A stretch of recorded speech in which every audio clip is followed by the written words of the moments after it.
going on? Man, it's your boy Tory B, aka Vontae James, man.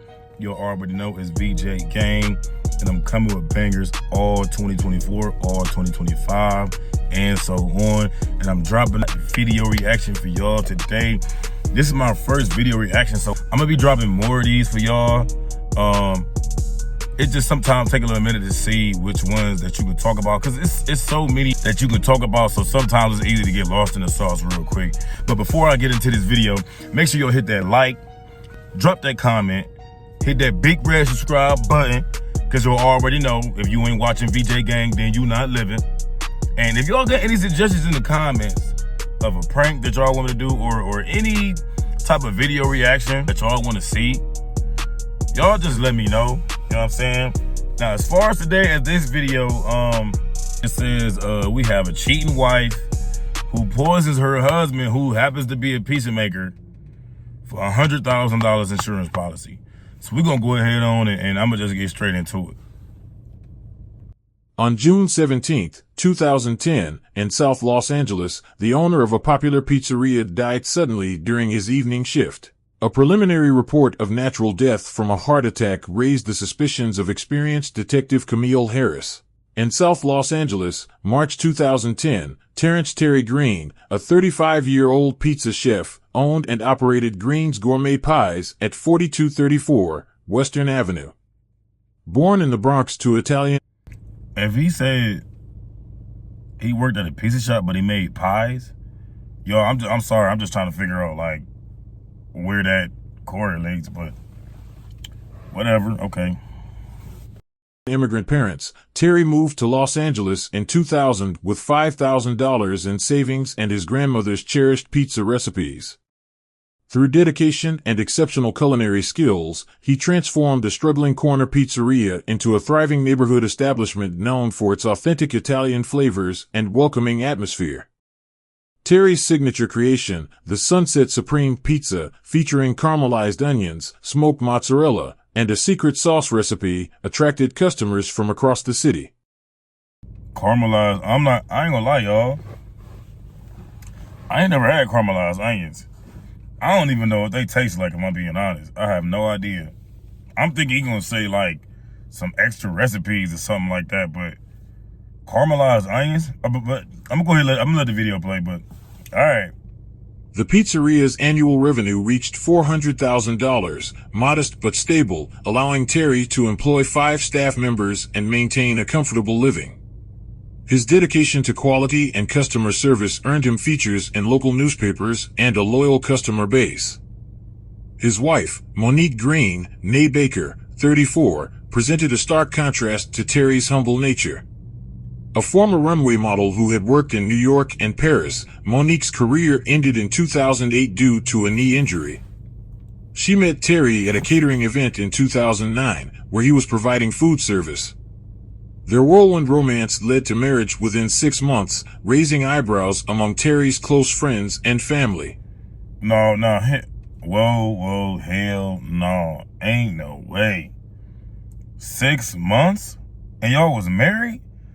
It barely took me 6 months before I wanted a girl to be my girlfriend, let alone be married. Like, that's too fast. That should have been a red flag right there. Fellas and females, this for y'all too. 6 months is way too fast. I don't care what nobody say. I'm not talking about no love at first sight, no none of that. 6 months is way too fast. That's insane, yo. Monique's lifestyle expectations exceeded the pizzeria's profits.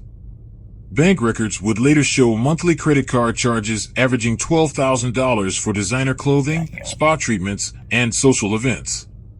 Terry... And at what point was like he gonna tell her, like, yo, you doing too much? Because I know if my chick's spending $12,000 and running up $12,000 limit on credit cards, like, hey, something gonna have to shake, you know what I'm saying? And especially if I'm not like a huge millionaire, even if I was, like, you tripping, like, come on now. Ever optimistic, increased his working hours to support his wife's spending habits, often working from 6 a.m. to 10 p.m., 6 days a week. Unknown to Terry, Monique rekindled a relationship with Darius Dre Carter, 38, owner of the Velvet Lounge on Sunset Strip. Carter, with 3 prior arrests for fraud and suspected ties to drug trafficking, operated. Yo, he looked like a pure like scammer. He looked like he just downright do people dirty. But it'd be crazy because that be who the women be going for. Like, look how he look. He looked like he snake niggas for a living. Like, he looked like finesse, bruh. For real. He looked like he finesse people. Like, let's be real. His nightclub as a front for various illegal activities. Security footage from the Velvet Lounge would later reveal Monique's regular visits to the establishment beginning in January 2010, 3 months before Terry's death. On March 15, 2010, Monique convinced Terry to purchase a $100,000 life insurance policy, citing concerns about the pizzeria's future and their financial security. The policy, issued by Pacific Life Insurance, included a double indemnity clause for accidental death. Terry, trusting his wife's business acumen, agreed without questioning her motives. The events culminated on June 17, 2010, during the evening dinner rush at Green's Gourmet Pies. At approximately 6:45 p.m., Terry collapsed while preparing orders in the kitchen. Despite immediate response from staff and customers with medical training and paramedics arriving within 12 minutes, Terry was pronounced dead at the scene at 7:23 p.m. The responding medical team initially attributed his death to cardiac arrest, noting no obvious signs of foul play. 2 days after Terry's death, Monique Green entered the Pacific Life Insurance office on Wilshire Boulevard to file a claim on her husband's $100,000 life insurance policy. And this greedy ass woman, yo. And a lot of this generation is just greedy in general, y'all. Like, this is insane. So, $100,000, like, if we being honest, y'all, that's really not a lot at all. It's not a lot. On top of her thinking, like, money can replace her husband. Like, y'all could have made so much more money together. You could have invested or did whatever, but you chose to kill this man. Take him away from his family. I'm not sure if he had kids or not, but it's just insane, man. Y'all really have to be careful with who y'all call your partners nowadays, because, man, that's insane. All this hard work that this man done built, and the only thing she saw in her eyes was green. If y'all ain't build together, man, I'll always be skeptical. You know what I'm saying? And even then, too, but I'll be more skeptical, like, if I never built with you. That's insane, yo. Insurance agent Michael Donovan, a 30-year veteran of the industry, noted several concerning factors: the policy's recent purchase date, the relatively young age of the deceased, and the claimant's composed demeanor during the claim filing process. Donovan later reported that Monique appeared more concerned with the claim processing time than discussing her husband's death. Following standard protocol for suspicious claims, Donovan contacted the LAPD's Homicide Division. The case was assigned to Detective Camille Harris, a 42-year-old investigator with 15 years of experience and a 92% case closure rate. Detective Harris initiated her investigation. Oh yeah, they was on her heels. They was on her heels. You was so thirsty to get the money that you ain't even care. You ain't even play the part. You ain't even act right. Like, at least act like you can. See, a lot of people, when they do crimes, they telling themselves, man, y'all need to understand, man. So at least if you're going to do that, at least play the part to get the money. You couldn't even do that. But karma came around quick for her anyway, so even if she probably would have acted the part, they probably would have still, like, caught her. That's crazy, though. That's insane. By reviewing the initial death report and medical examiner's preliminary findings. The preliminary report noted no obvious signs of trauma or pre-existing medical conditions that would explain sudden cardiac arrest in a healthy 35-year-old man. Harris conducted her first round of interviews at Green's Gourmet Pies. Jasmine Taylor, 29, the restaurant's sous chef and Terry's employee of 5 years, provided crucial initial testimony. According to Taylor's statement, Terry had maintained his usual routine on his final day, arriving at 6 a.m. to prepare dough and sauce. Following his daily quality control procedure, Terry consumed a slice of his signature Sunset Supreme pizza approximately 15 minutes before his collapse. Taylor emphasized that Terry had been in good spirits, discussing plans to expand the business and even promising to finally share his secret sauce recipe with her. Taylor's testimony included a significant detail: Monique Green's unexpected appearance at the pizzeria that afternoon. Mrs. Green rarely visited the restaurant, Taylor stated in her official police interview. She claimed the smell of pizza grease would ruin her designer clothes. Taylor noted that Monique spent approximately 15 minutes in the kitchen area, particularly near the prep station, allegedly to leave a surprise gift for Terry. Security footage from the pizzeria's cameras confirmed Monique's presence and movements during this time. The investigation took a dramatic turn when Dr. Robert Chon, the Los Angeles County Chief Medical Examiner, delivered his toxicology report. I knew it. The analysis revealed lethal levels of ricin in Terry's blood and tissue samples. Ricin, a highly toxic substance derived from castor beans, causes rapid cell death and typically results in fatal respiratory and organ failure within 36 to 72 hours of exposure. Wow, so ain't no telling when it's no telling when like that he consumed that, because they just said 36 to 72 hours. That's insane. So my boy could have been almost dying for like, what, 2-3 days? That's insane, man. Dr. Chan's detailed report indicated that the poison had been professionally processed, suggesting the perpetrator had knowledge of chemical extraction methods or access to someone with such expertise. According to Dr. Chan's report, the toxin was discovered only because of an observant laboratory technician, James Morton, who noticed unusual cellular deterioration patterns while conducting routine tests. The standard toxicology panel would not have detected ricin without this specific investigation.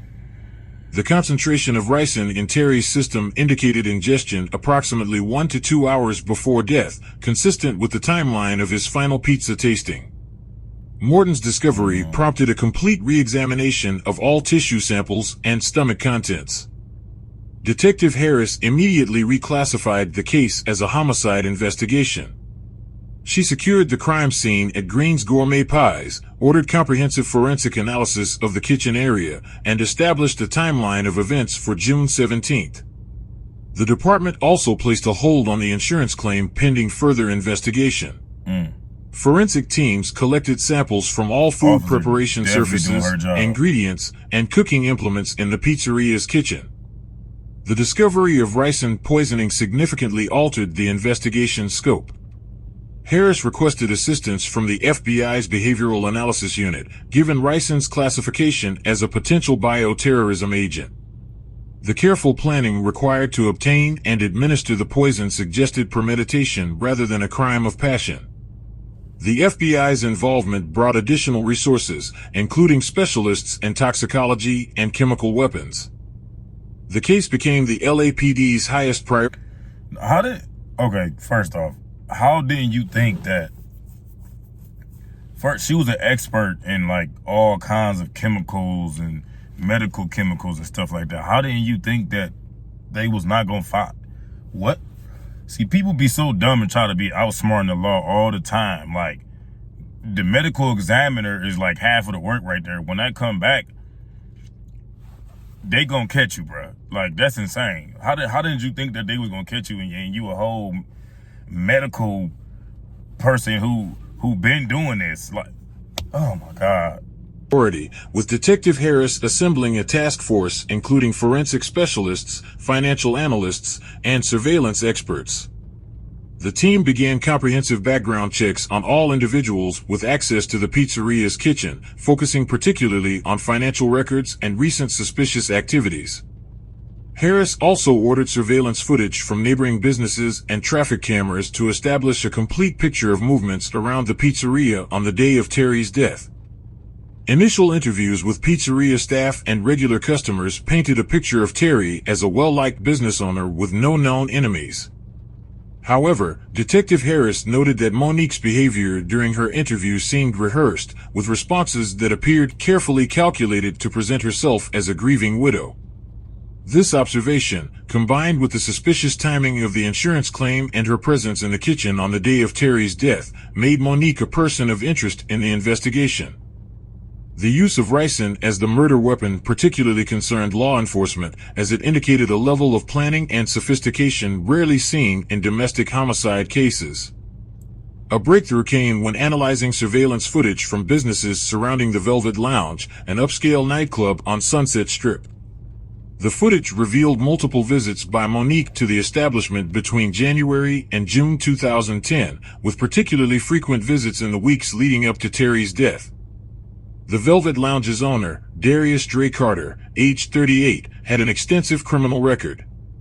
FBI files indicated 3 prior arrests, one for fraud in 1995, another for suspected drug trafficking in 2000, and a third for illegal gambling operations in 2005.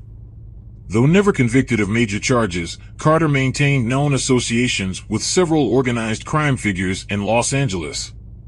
The nightclub, opened in 2007, showed suspicious financial patterns suggesting potential money laundering activities. Financial analysis of Monique's bank records revealed a critical piece of evidence, a $2,000 withdrawal from her joint account with Terry on June 15th, 2 days before his death. Didn't I tell y'all though? Didn't I tell y'all this dude looked like a finesser? He looked like he just skated for a living. Crazy, that's crazy, man. And judging by the way the woman looked, y'all, you would never think a woman would be capable of doing that. Wrong. As you can see. Crazy. It don't matter how good they look, what they got going on, you just don't never know, y'all. The investigation traced this money to a deposit made in the same amount to the Velvet Lounge's business account on June 16th. When questioned about this transaction, Carter initially claimed it was payment for a private event booking, but no corresponding event appeared in the club's records. Surveillance footage from the Velvet Lounge's security cameras, obtained through a warrant, showed frequent intimate meetings between Monique and Carter in his private office. And was cheating. The most significant recording, dated June 10th, showed a 45-minute meeting where both appeared to be in an intense discussion, with Monique passing Carter an envelope. Lip-reading experts from the FBI analyzed the footage, though most of the conversation proved indecipherable due to camera angles. Detective Harris conducted separate interviews with both suspects. Monique Green, interviewed at the LAPD's Central Division, maintained her role as a grieving widow. She claimed her visits to the Velvet Lounge were purely social, part of her attempt to establish herself in Los Angeles's entertainment industry. When confronted with the surveillance footage and financial transactions, Monique insisted the money was for legitimate business purposes, though she couldn't provide specific details. Carter's interview, conducted at his nightclub, revealed inconsistencies in his story. He initially denied any relationship with Monique beyond casual acquaintance, claiming she was merely a regular patron. When presented with evidence of their meetings and the financial transaction, Carter's demeanor changed noticeably. He became defensive and requested legal representation before continuing the interview. Harris's team uncovered additional financial connections through their investigation. Bank records showed regular cash deposits to Carter's personal account, ranging from $500 to $1,500, coinciding with Monique's visits to the club. Local law enforcement intelligence suggested Carter's nightclub served as a front for various illegal activities. Confidential informants reported regular drug transactions and high-stakes gambling operations conducted in the club's VIP areas. Yeah, because I was sitting there wondering, was they laundering? I was just gonna say laundering money though, but they was getting in for sure. Oh, boy's definitely a scammer, scammer. He's all that. You feel me? These activities provided Carter with connections to individuals capable of obtaining illegal substances, potentially including the ricin used in Terry's murder. The investigation also revealed that Carter had recently experienced financial difficulties. Tax records showed the Velvet Lounge's legitimate income had decreased by 40% in the previous year, while Carter maintained an expensive lifestyle, including a Beverly Hills mansion and multiple luxury vehicles. This financial pressure suggested a possible motive for involvement in Terry's murder, with the insurance payout as a potential solution to his monetary problems. The investigation of Terry Green's murder took a significant turn when Detective Harris traced the source of the ricin to So, cause I'm gonna get back to that, cause I figured that has something to do with it. So, dang, like this man did all this for you, put you on game about running the business and all that, and instead of you learning the game and like helping him build the business, so y'all wouldn't even have these problems, you messed him over, cheated on him, and the same dude you cheated on him with helped kill him, and all over that for a little measly $100,000. Natural Oils and Herbs Supply, a wholesale supplier located in Vernon, an industrial area. Green's murder took a significant turn when Detective Harris traced the source of the ricin to Natural Oils and Herbs Supply, a wholesale supplier located in Vernon, an industrial area on the outskirts of Los Angeles. Company records showed a purchase of 5 pounds of castor beans on March 15th by a Sarah Johnson, who presented seemingly legitimate documentation for a cosmetics manufacturing business. Surveillance footage from the supplier's security system revealed the purchaser to be Monique Green, dressed uncharacteristically in jeans, a baseball cap, and sunglasses. So she tried to have a disguise. The footage showed her arriving in a rented Honda Civic rather than her usual Mercedes-Benz, suggesting careful premeditation in concealing her identity. Wow. The rental car was traced to an agency in Glendale, where Monique had used a false ID and paid in cash.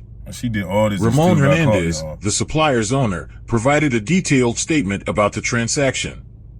According to Hernandez, the buyer appeared knowledgeable about castor oil production and its use in cosmetics, presenting forged business licenses and manufacturing permits that would later prove to have been purchased on the dark web for $3,000. Detective Harris's That's crazy. Not only did you fail, like you failed horribly. These niggas, the police was not playing right, y'all. They catching everything she doing. Like, you thought you was doing so much dirt, and you thought you was doing it the smartest, man. Listen, they was not they on her heels, y'all. She is not getting away with nothing.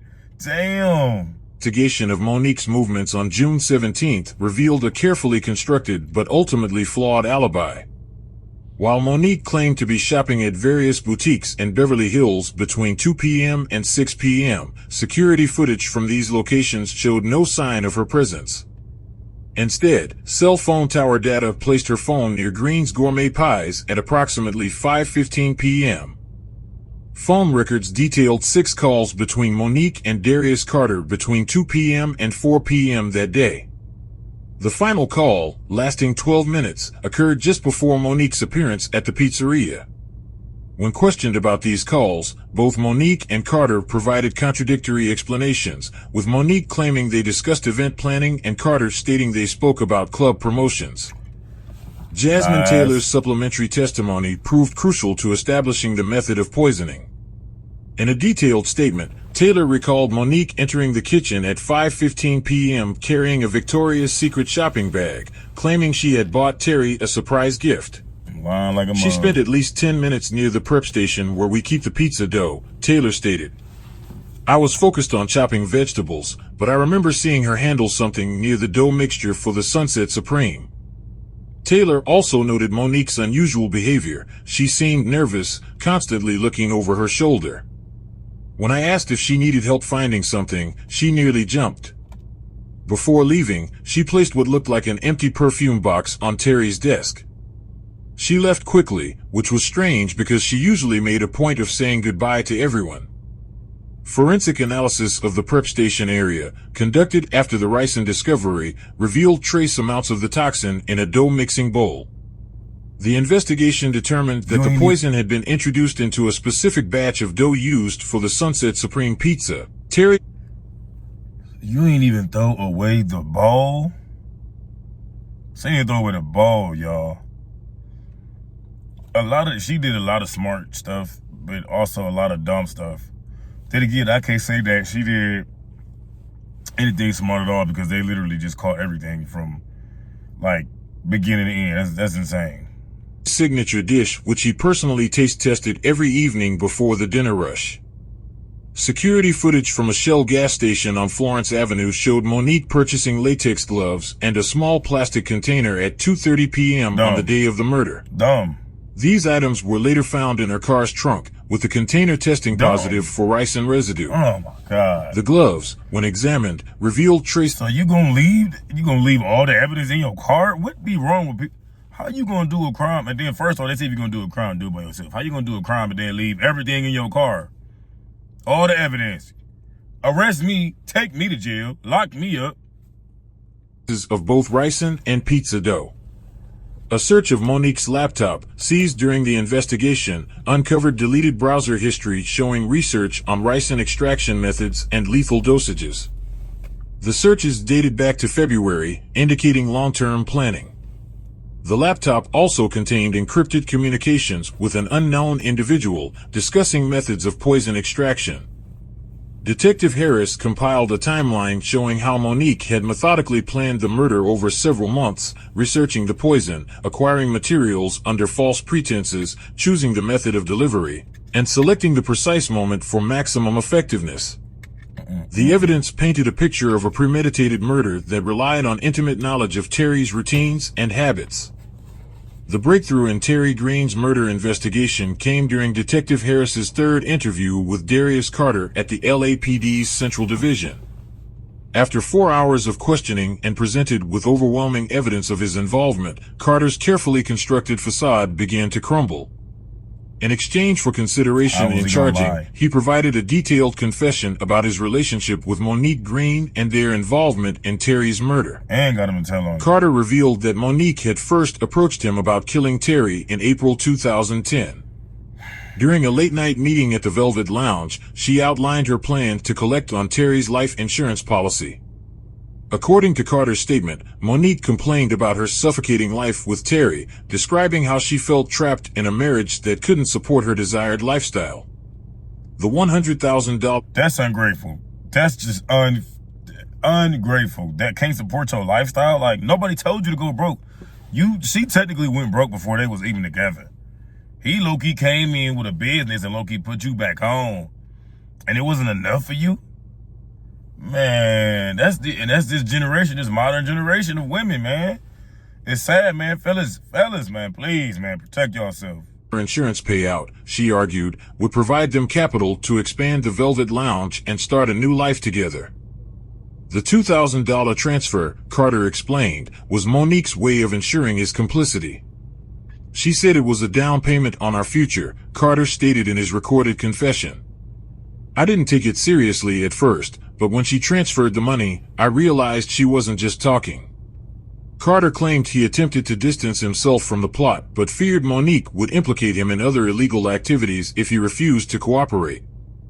Forensic examination of Monique's Mercedes-Benz, conducted after Carter's confession, yielded crucial physical evidence. Under the passenger seat, investigators discovered latex gloves and a small plastic container with traces of ricin. Some more gloves, some more The evidence. FBI's laboratory in Quantico confirmed that the ricin's chemical signature matched the toxin found in Terry's system. Additionally, surveillance footage from a Shell gas station on Florence Avenue showed Monique purchasing these items 2 hours before Terry's death. Not that smart, y'all. When That's not confronted smart. with this evidence during a formal interview, Monique's behavior shifted dramatically. Her previously composed demeanor gave way to increasingly erratic responses. She accused Carter of orchestrating the entire plot, claiming he had threatened to expose compromising information And then gonna about try her to blame it past on if she Carter, didn't though. cooperate. However, her story Yo. contradicted physical... She was just out for herself the whole time. She didn't even care about none of them. She was using both of them just to get what she wanted. There ain't no telling what she was gonna do to the other dude if she would have even got away with this. Like, he's so dumb, he ain't even noticed. The girl crazy. She's a psychopath. Evidence and witness testimonies. Further investigation exposed Monique's pattern of deception. Interviews with her former modeling colleagues revealed she had fabricated much of her claimed career success. Her stated knee injury, supposedly ending her modeling career, was revealed to be a cover story for being dropped by her agency due to unprofessional behavior and substance abuse issues. So you was just lying about life. You ain't even have no... She was a shrew bum. She didn't even have nothing. She have nothing. It's crazy. I would be so mad if I lost my life over a person that I don't got as a bum. That's like, I refuse. That's insane. She fabricated her whole life story, y'all. What? The investigation also uncovered evidence that Monique had attempted to establish an alibi by creating a false paper trail. She had convinced a boutique employee in Beverly Hills to claim she was shopping there during the time of the murder, promising a share of the insurance money in exchange for the false testimony. The employee, facing potential criminal charges, later cooperated with investigators. Carter's attorney negotiated a plea deal in exchange for his client's full cooperation. His testimony provided investigators with detailed information about Monique's planning and execution of the murder. This included recordings of conversations where Monique discussed various methods of killing Terry before settling on poison as the least detectable option. Detective Harris's investigation revealed that Monique had an additional motivation beyond the insurance money. Text messages recovered from a hidden phone showed she had been planning to eliminate Carter after collecting the insurance payout, ensuring she would be the... Didn't I just say that, y'all? I can't make this up. And I literally just said before, I said, ain't no telling what she was going to do to him. She was selfish. She didn't care about nobody else but herself. That was crazy. I literally just said this, y'all. I'm telling you. Y'all gotta think, man. It's crazy, yo. Sole beneficiary of the scheme and eliminating any possibility of blackmail. The trial of Monique Green and Darius Carter began on January 10, 2011, at the Los Angeles County Superior Court. Assistant District Attorney Leona Miller led the prosecution, presenting a methodically constructed case that demonstrated the calculated nature of Terry Green's murder. The trial, lasting 3 weeks, drew significant media attention, with national news outlets covering the proceedings daily. The prosecution's opening statement outlined a premeditated murder plot motivated by greed and deception.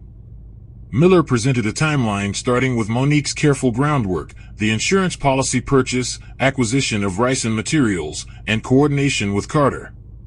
Bank records demonstrate $2,000 payment to Carter and multiple cash withdrawals designed to avoid detection. Jasmine Taylor's testimony proved particularly compelling. She provided a detailed account of Monique's unusual behavior in the pizzeria's kitchen on the day of the murder.